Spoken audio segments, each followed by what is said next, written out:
Ce qui fait la particularité des terres australes françaises, c'est qu'il s'agit des rares terres émergées dans cet endroit du monde, mais aussi parmi les plus grandes.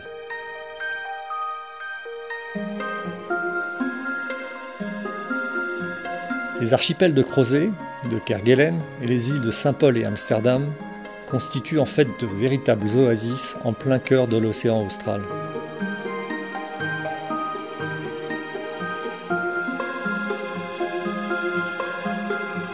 En fait, elles présentent exactement la même origine.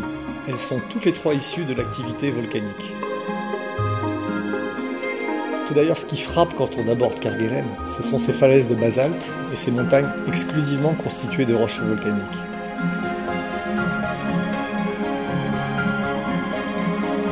L'érosion glaciaire, mais aussi les vents violents et les fortes précipitations que nous connaissons sous ces latitudes, ont façonné des paysages uniques.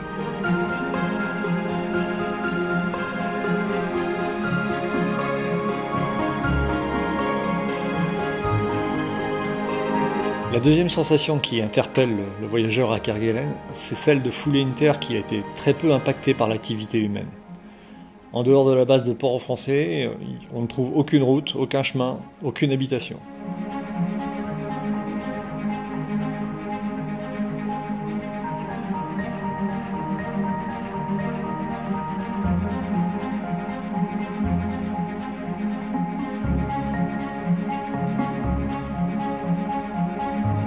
C'est l'un des rares endroits sur Terre où l'on trouve d'aussi fortes concentrations d'oiseaux et de mammifères marins.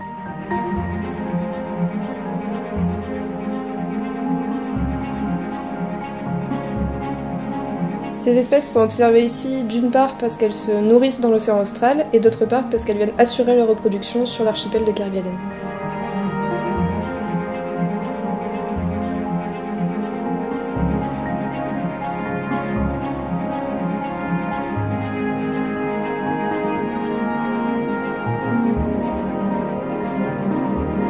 Une très grande diversité d'oiseaux marins vient aussi nicher. Certains sont endémiques à Kerguelen et d'autres figurent parmi les espèces emblématiques de ces océans, comme par exemple l'albatros hurleur.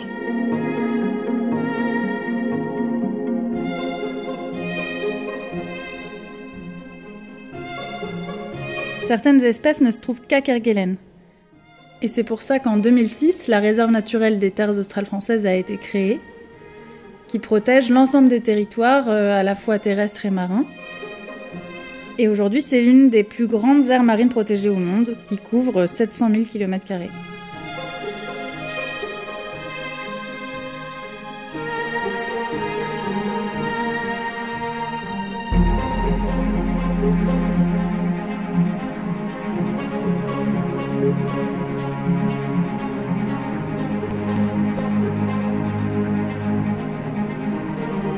Ça fait un peu plus de 20 ans que l'Institut Paul-Émile Victor rend possible la réalisation des programmes scientifiques sur ces îles subantarctiques. Et c'est lui qui assure le choix, le développement et la coordination de tous ces programmes sur le terrain. Ce territoire unique, par sa biodiversité extrêmement préservée, est un endroit privilégié pour la recherche scientifique.